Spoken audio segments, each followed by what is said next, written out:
Today we've got Luca Mezzalira here. Luca is VP of Architecture at DAZN.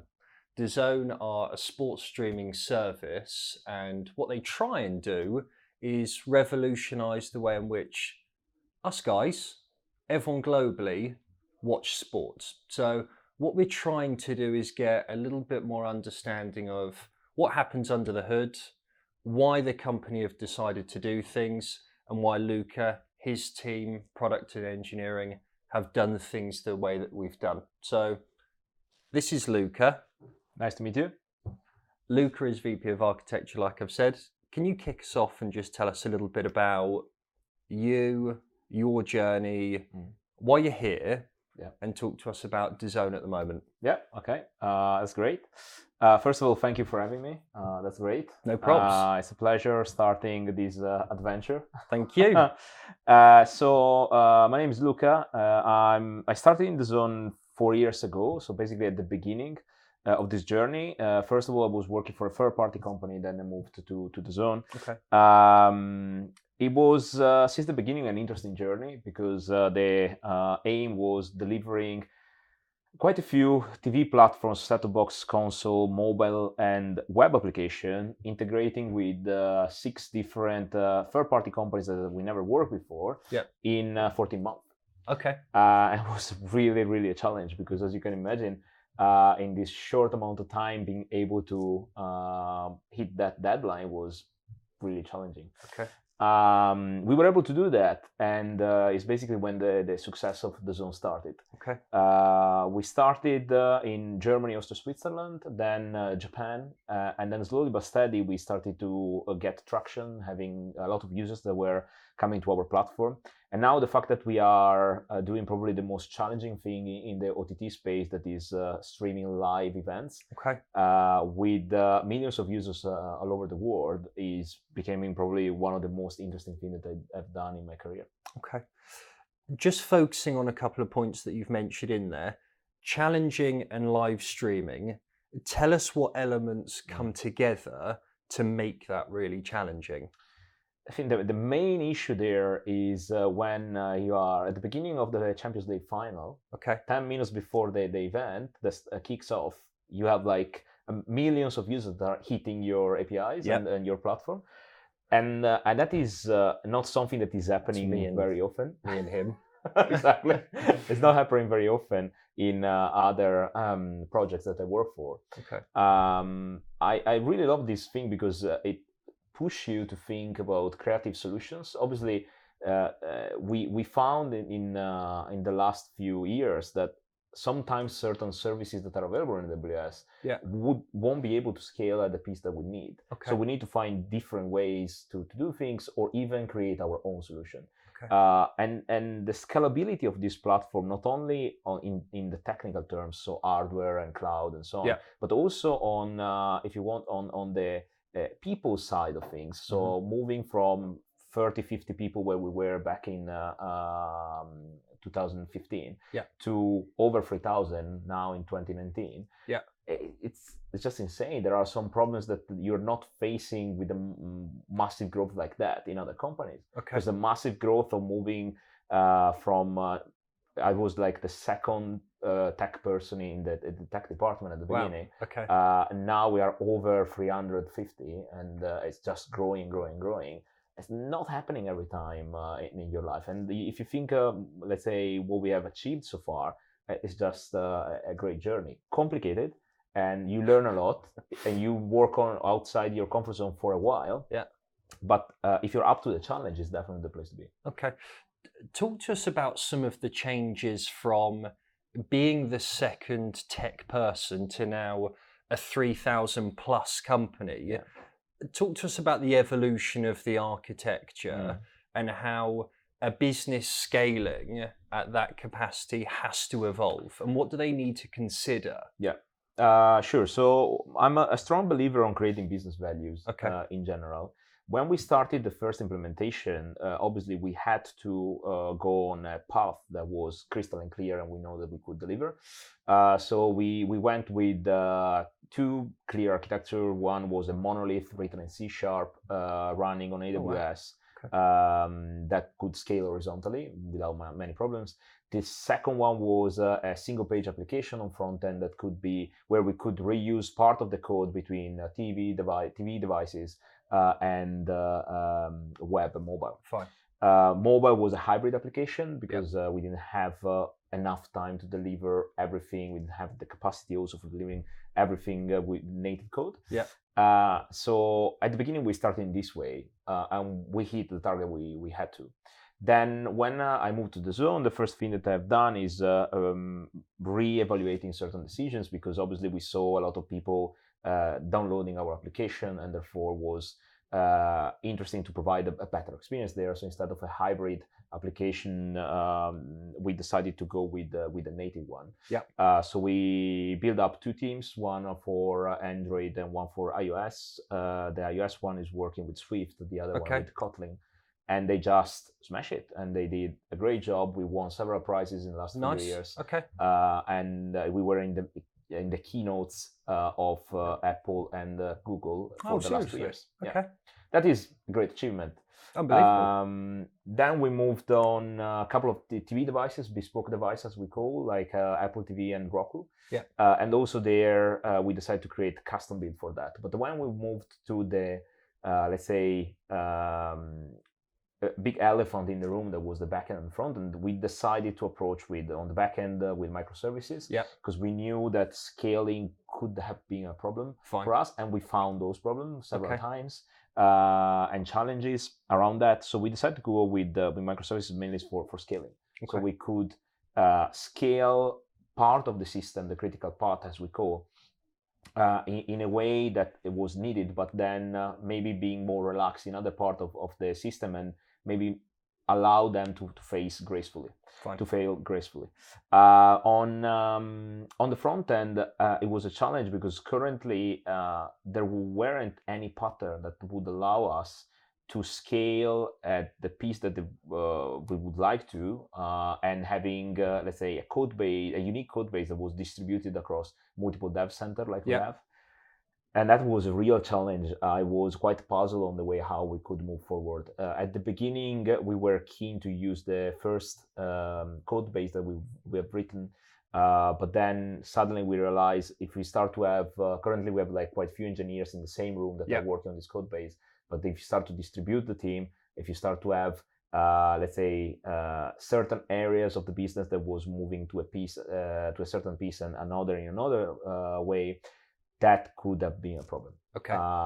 So the challenge for me was figuring out a way that would allow us to scale, maintain the speed of delivery that we were used to, but at the same time not creating too many constraints across dev centers.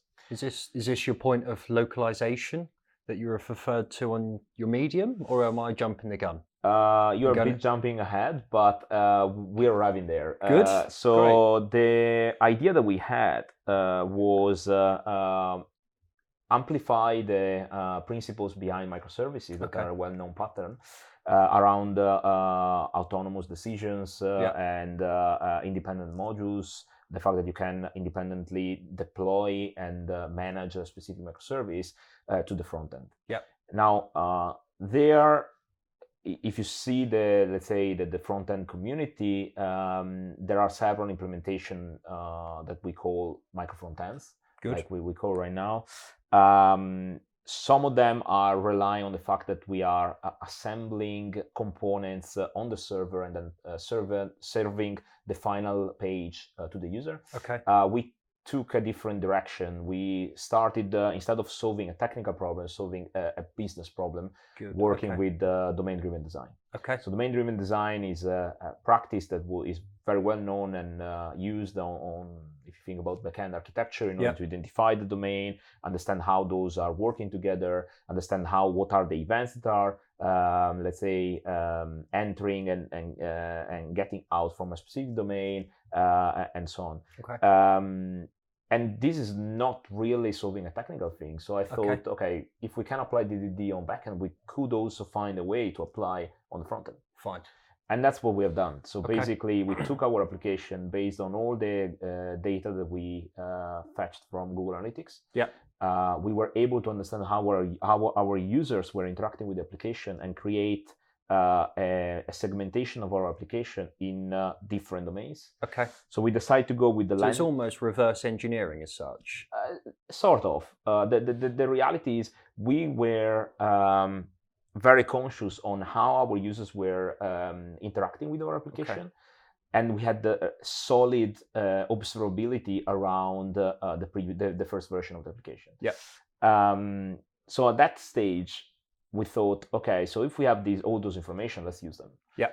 Okay. And we identify basically some areas of our application that could be critical, like for instance, the authorization bit. Fine. Is one part, and we know that when the user is authorized and authenticated, we don't need to have that code anymore. So we decide to have basically to slice our application vertically more than horizontally. Yeah. And divide in different domains that are represented, technically speaking, to single page applications or a normal single page. Okay.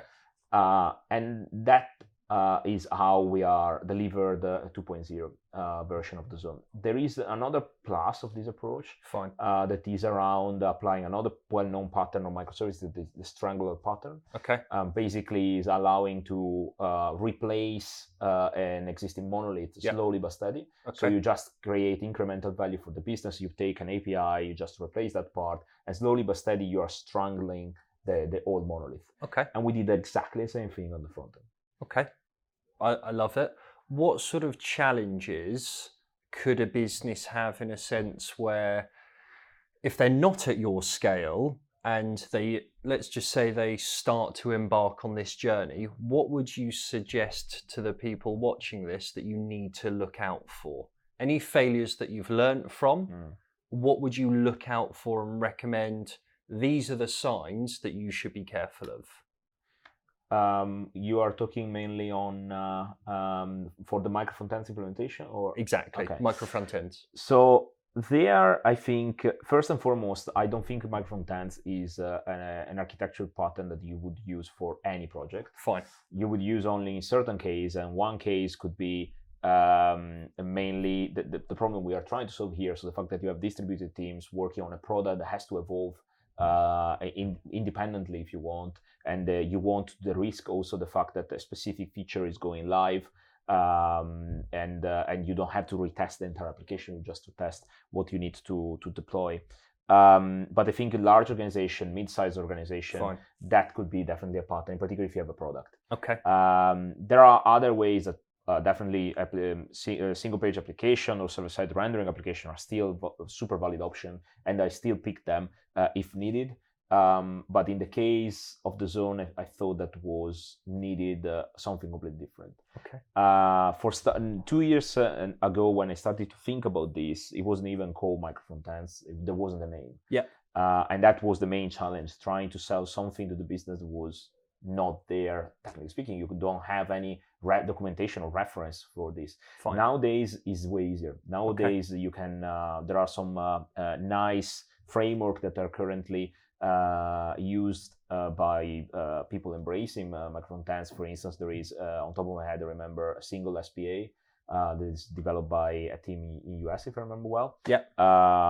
Pretty nice. It's an app shell that is allowing you to embed different framework and application in single page applications. Okay. So this is just basically doing the orchestration of this single page application and provide a bit of life cycle for your application, and that's it. Another one that I discovered recently is called Luigi. Okay. Is created by SAP, and for enterprise application, they created this framework that is that can work with Angular, with Vue, and with I think it's called SAP UI or something like that. And that is another one. But I see currently a proliferation of ideas, and the movement is getting more traction.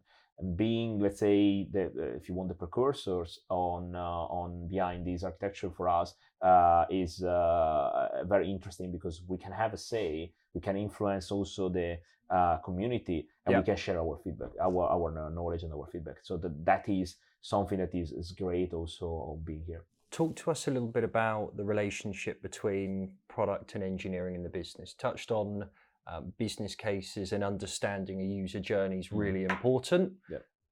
Tell me how that, or tell us how that ties into the product and engineering relationship that you try and drive here to ensure a really clean customer experience. Yeah, so we already have structured our product team in multiple domains. So we have the acquisition retention, we have discovery, we have the playback part, we have the TV part, and so on.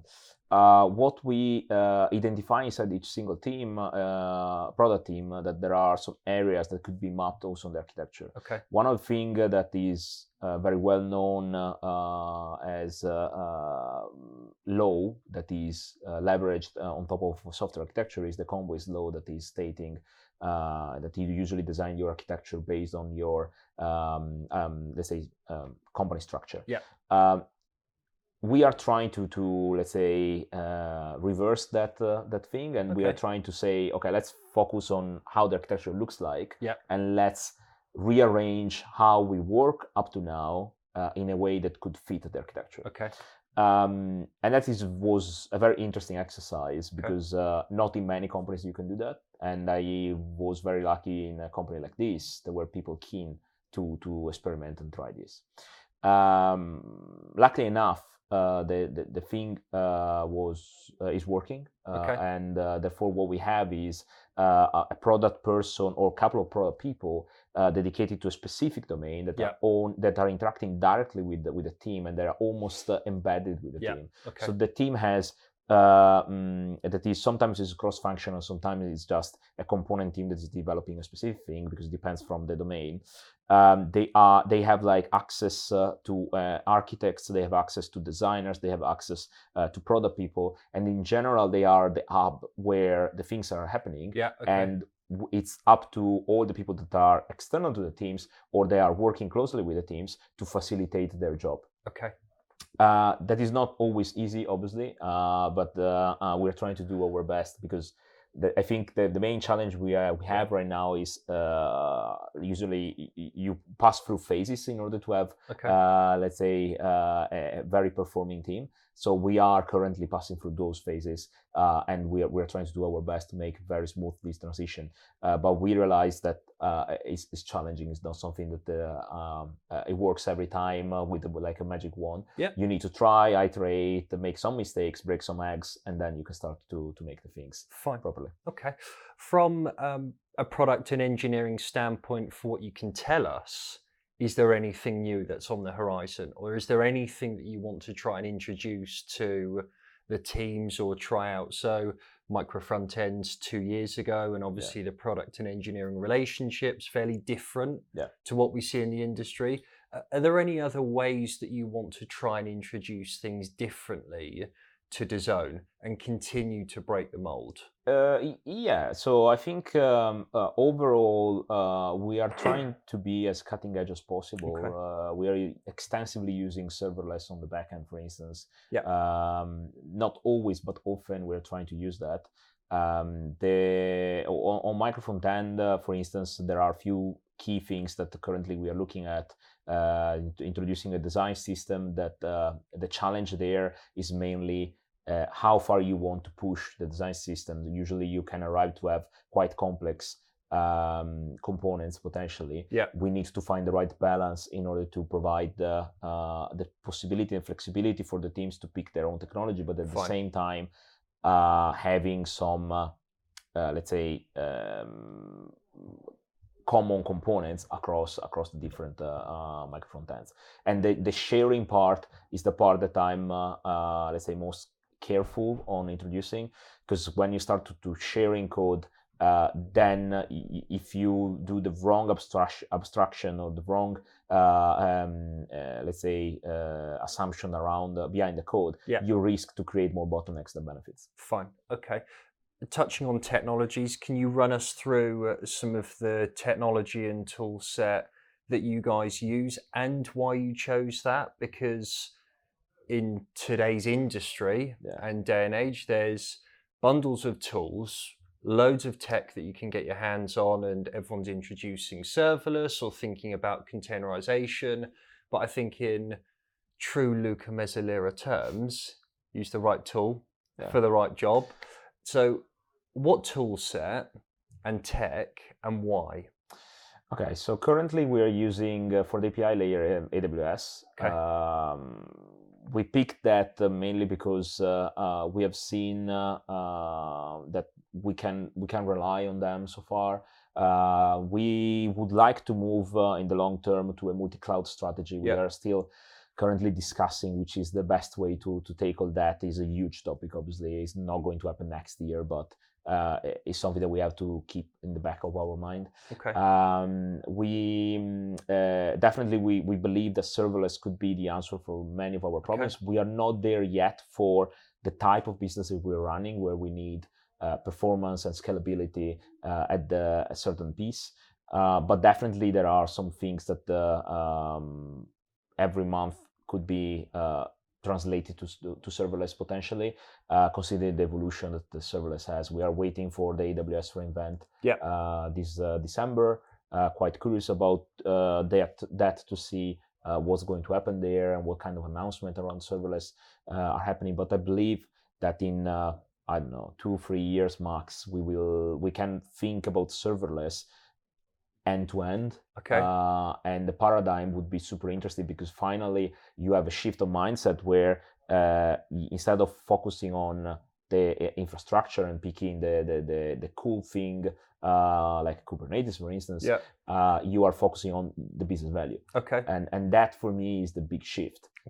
Because sometimes we are trying to use technologies because they look nice in our city. But the reality is we need also to understand, despite that it's nice learning new technology I'm doing in my spare time as well, but is it creating business value for my company or not? Because very often I saw naive thought on, this I don't know, this framework doesn't work really, we should rewrite completely the application. But also we need to understand what are the KPIs behind that. So what is the benefit that our users are going to have more than our business? Is not just a matter of money, it's also the real business is perceived by our users. 100%. Okay. Touching on a couple of points that you said, first couple of sentences, there are benefits to going multi-cloud and incorporating some GCP services. What benefits do you think DAZN could use with using maybe Google Cloud Platform? We currently have. We are evaluating the second platform. We don't know yet if it's GCP or Azure.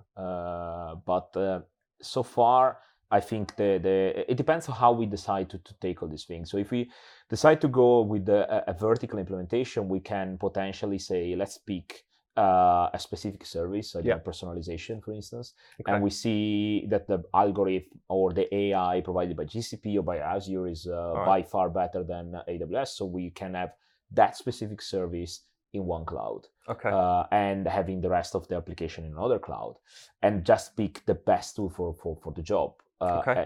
The thing means a lot of work on learning the best practices for each single cloud, learning how they work, what are the product and the services that are available on those platforms.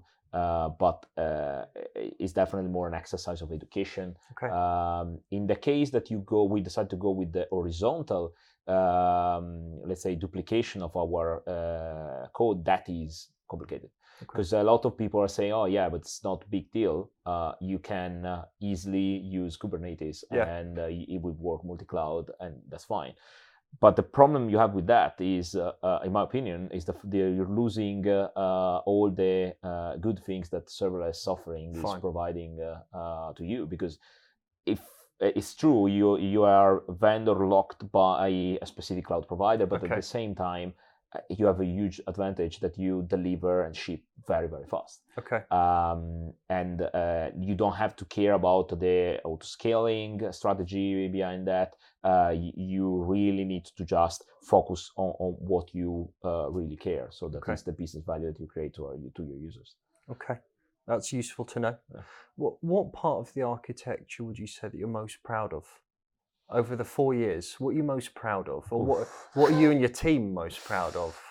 I think this transition of, well, the first thing definitely would be the delivery in such a short amount of time of all those platforms in the first version. That was amazing effort by all the team.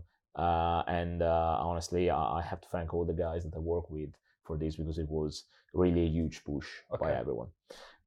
Secondly is definitely this migration to the new version of DAZN.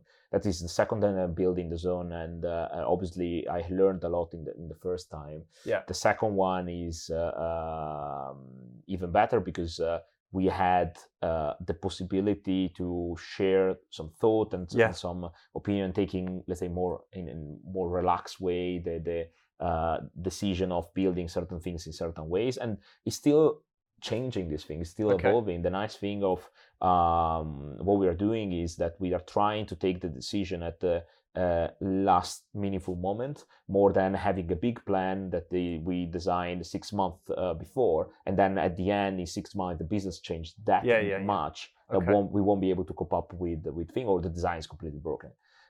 So I think the migration to microservices, the introduction of micro-frontends is definitely with the big delivery of DAZN 1.0 are the 3 things that I'm really proud of. Okay. What do you think for the world of architecture and modernizing architecture continuously, what patterns, ways of thinking do you think are next in terms of what the industry could see? Or if you've seen any of that, or seen people that talk a lot in the community or blog a lot on Medium, what are they saying might come to the forefront and we should all watch out for? So reactive architectures are something that we need to keep an eye on it. There are some, on front end, there are some interesting libraries around that, like RxJS, for instance. On the back end, one of the things I'm researching, big passion about reactive programming, is the actor model architecture. That is implemented by several languages. Main one, the most prominent one is Akka with Scala or Java, or Golang or Rust. There are quite a few, let's say, languages that currently are leveraging that. Pretty interesting. Erlang as well. The other thing is, I think the architects nowadays, they should have a strong mix of skills that are not only technical skills. Technical, I think we really need to have a vertical. We need to have a T-shaped version of our skills. So we need to be very vertical in a specific thing where we are very strong. We are competent on that part, but we need really to decrease the things that we don't know that we don't know. We need to know more what we don't know and be aware of that. So the moment that is facing a problem, we know where to search. And that is a very complicated skill, because it means that we need to read a lot, engage a lot, being open-minded. It takes a lot of introspection and being reflective and understanding what you're good at and what you're not good at. And on top of that, also, to a certain extent, is always pushing you towards learning new things and maybe not give for granted certain assumption that you have in mind. And that, I think, is another important skill. The last skill is the soft skills one. I think nowadays it's not anymore, let's say, the way how we architects were working in the past was having a ivory tower where they decide everything quite detached from the ground. Nowadays, I think it's completely opposite. So we need to be on the ground with the developers, talking with them, understanding what's going on. But it's not only from the technical perspective, also from the communication flow perspective, how they interact with people, and all of those activities are not something that are, let's say, that is all happening very often. but obviously we're trying to do our part here. Those are, in my opinion, the key things that nowadays we need to look at and aim for the future. So even to a point of, it's not necessarily hard skills that we'll look for. In a year, 2 years, it will be more soft skills, culture, collaboration, how we work with teams. Yeah, because for me, the hard skills are for granted. So if you are doing the role of architect, you need to have a certain level of experience, and you need to have your T-shape, and you really need to be strong on the technical side. Otherwise, I struggle to see associated the label to a person. So that is for me a given. The problem is what else? Because in the past, maybe we have like some genius architect that create amazing architecture, but they weren't understood by anyone. And that was a huge problem. It's not just having an amazing, let's say, architecture, amazing technical mind, but also how to communicate with that, how to lead when there are problems, and admit that you don't have the answer for everything. And that's, for me, is we are human beings. We are not machines for now. And it's right that you have your opinion and you're opinionated and you create your own way. But at the same time, definitely there will be someone that could be a junior developer or I don't know, as a senior developer or principal engineer, whatever, that is pushing you to see the same problem from a different perspective, a different angle that you didn't think of.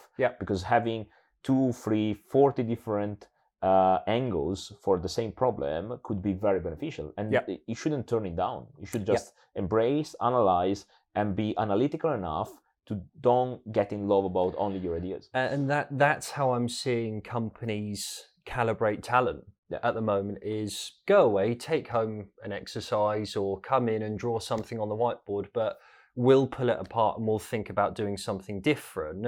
And you need to be honest enough and talk about why it could be different, respect someone else's point of view, and run through what else you could have worked on, why, how, where. Understood. Okay. Talk to us a little bit about maybe what we can expect from DAZN over the next 12 months, and say what you're able to. Of course. So on the technical side of DAZN, I think would be a very exciting 2020. We want to be in more countries. We want to, let's say, improve the quality of our service. We want to reach way more users, engage with new partners. But overall, I think the main challenge would be getting, let's say, our service better and better. One of the main goals that I have for next year would be having full resilience across the 4 different AWS regions. That for me will put us in a very nice spot, because then we can really decide how we want to shape the next part of our journey. And if we're capable to do that, and I'm pretty sure we will, it's just a matter of time now. We will allow us to have, let's say, some interesting thought for 2021 and onwards, where we can really redirect traffic, analyze, redirect traffic not only for latency or for issues that are happening in a specific region, but also if we want to redirect traffic to see how it behaves under load a specific region or a new service or whatever it is that currently we are not able to. I know that the journey will take a bit longer than expected, but I truly believe that would be our final goal. How do you think, from a tech perspective, you guys will try and stay ahead of competition? I think there are several activities that we are doing in DAZN that I truly believe that are very helpful. One is going to conferences. We have created, I think, a really nice group of speakers that are going to conferences. We are often invited to conferences as well. We are sponsoring conferences around Europe, and that I saw when we started. No one knew DAZN at all. I remember in London we struggle a lot to explain how to say DAZN, and it was pretty funny. I know. But what I suggested is, let's go out and speak with engineers. Let's sponsor. It's not going to come back immediately. In the long term, it will come back. Now, we don't have to do anything in London. We just need to call a candidate. We say, we are DAZN, we are doing this, and we are looking for you. And they know already who we are. Okay. I saw a complete change on the brand awareness overall in London, but the same in Amsterdam and any other place that we are hiring at the moment, despite that we don't have the service in those countries. Yeah. The other thing is I think is on providing the flexibility and the freedom to our developers to suggest, innovate, encourage them to do that, facilitating their work, but creating also a place where people can talk and can express themselves. And it doesn't mean that every time we are going to change direction, but having a genuine discussion where everyone is transparent about the goal and what they're trying to achieve and how, I think can be only helpful for the company, but for ourselves as well. Yeah. For anyone that's watching, I truly, truly believe that helping build an engineering culture and brand awareness is massively, massively important. I don't think that you'll see rewards in the first 6 months, a year, to be honest. But if you can start to reap rewards long term, and there's actually a catalogue of information that you guys have worked on over the last 12 months, that actually tells the story in itself, that I find that people can actually look through Medium and see some evidence of what you've built. And then that starts to paint a picture of, okay, maybe they've evolved, or maybe they're working on this, or a couple of points here are interesting. Yes. Good. Okay. If someone was to come and interview here at DAZN, listening to some of the engineering problems that you guys have got or think about, concurrency, scalability, what else should someone consider when thinking about coming here to an interview? But I think technically speaking, there is definitely, it depends which role they are looking for, but as a developer... technically speaking, excuse me. It depends on front and back end. On back end, I think having a knowledge of serverless, having a deep knowledge on AWS and cloud in general, design patterns on microservices, definitely are helpful. On top of, obviously, we're using Node and Golang, so those are the two key things for us. On the front end, I think it's interesting on DAZN because usually you work on web, and every time that you write code is just working fine because we have the amazing quad-core MacBook Pros that are dealing with the thing. On TVs, instead, is completely different. So you have to weight each single dependency you put inside your code base. You need to weight the algorithm that you're putting there. So it's, in my opinion, probably I'm a bit old school, but is where usually engineers shines.